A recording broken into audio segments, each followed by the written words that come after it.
Ohayou gozaimasu. Good morning, everyone. I am Arashi Neko, and this is going to be a brief update on the armor.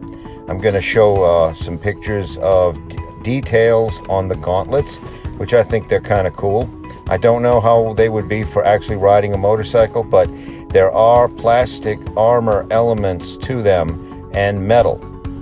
Now, quickly, armor means anything that's protective when I speak about armor.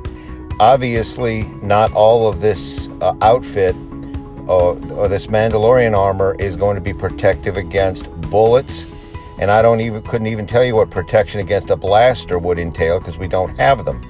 But the actual Mandalorian armor in the world of Star Wars is basically the helmet and the chest, which seems to be the most protective.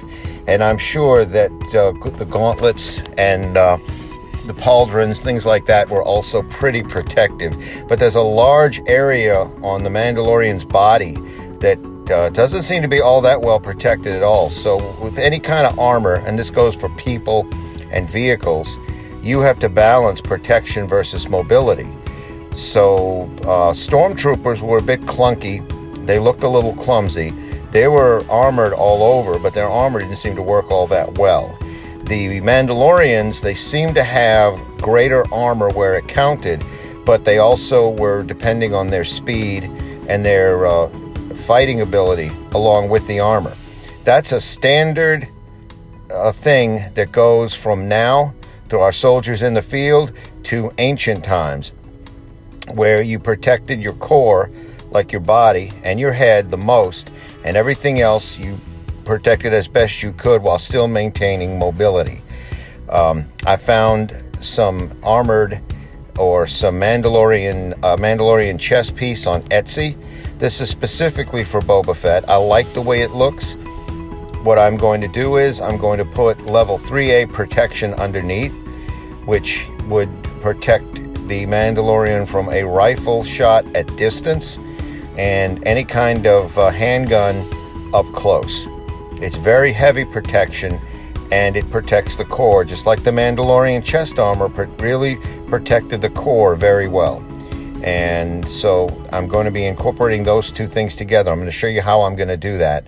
The plastic armor pieces are strictly for looks, but I may be able to include some surprises here and there into the chest piece. But in essence, this is going to be almost like a dressing for the real armor, which is going to be underneath. I'll have to incorporate some armored pauldrons for either arm, and I'll show you how I'm going to do that in some future videos.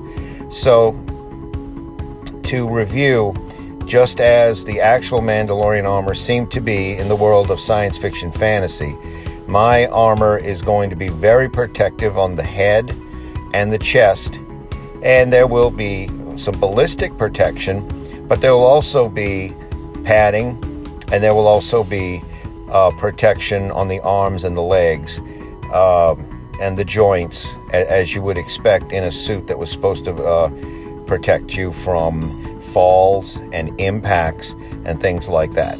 So far so good, folks. A lot of this is stuff that I'm finding and accumulating.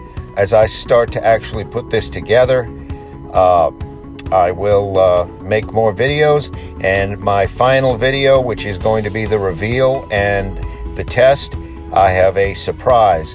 So I'm sure everyone's looking forward to that, all 3 people that are actually watching these videos. So I am Arashi Neko, and I am signing out.